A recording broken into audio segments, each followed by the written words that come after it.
গত ভিডিওতে আমরা দেখছি কিভাবে অ্যাপে রেজিস্টার করব এবং স্টোর ক্রিয়েট করব। আজকে আমরা দেখব আমরা কিভাবে আমাদের প্রোডাক্ট ইম্পোর্ট করব। এটা হলো আমাদের হোম পেজ।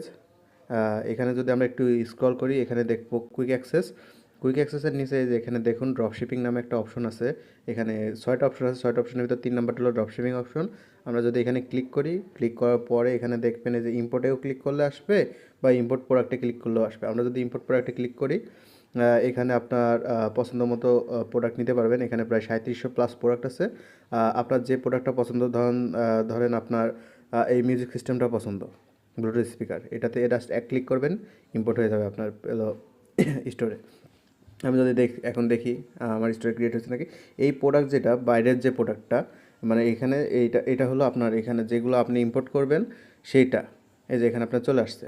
এছাড়া আপনি যদি আপনার নিজস্ব প্রোডাক্ট ইম্পোর্ট করতে চান, তাহলে এই যে এখানে প্লাস আইকন আছে, এই যে প্লাস আইকনে ক্লিক করবেন, আপনার ইমেজটা দিবেন, আপনার প্রোডাক্টের গ্যালারি ইমেজ, মানে যে অনেকগুলো প্রোডাক্টের ইমেজ শো করে ওইটা দিবেন, প্রোডাক্টের নাম দিবেন, ডিসক্রিপশন দিবেন, ক্যাটাগরি দিবেন, ব্র্যান্ড থাকলে ব্র্যান্ড দিবেন, কুপন যদি থাকে কুপন দিবেন।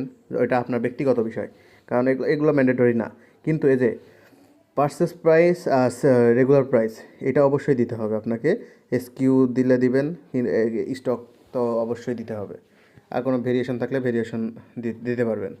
দিয়ে আপনি প্রোডাক্টটা সেভ দিলে অটোমেটিক আপনার স্টোরে চলে যাবে। এখন এটা দেখি যে আমাদের এই প্রোডাক্টটা যে এলো আমি ইম্পোর্ট করলাম, এই প্রোডাক্টটা আমি এবার দেখবো কীভাবে। এখন দেখার জন্য এই যে এখানে আমি যাই, আমার এই যে স্টোরের লিঙ্কটা যদি আমি কপি করি, এখানে একটা ক্লিক করলে কপি হয়ে যাবে। যে আমি যদি এখন গুগলে যাই, যে এই লিঙ্কটা দিয়ে সার্চ দিলাম, এই যে এটা হলো আপনার স্টোর। এই যে দেখেন আমি এই যে যখন এই যে প্রোডাক্টটা ইম্পোর্ট করছিলাম, এই প্রোডাক্টটা এখানে শো করছে। এই যে প্রোডাক্টটা, এখান থেকে প্রোডাক্টটা এবার আপনার ফেসবুকে শেয়ারের মাধ্যমে আপনি প্রোডাক্টটা সেল করতে পারবেন।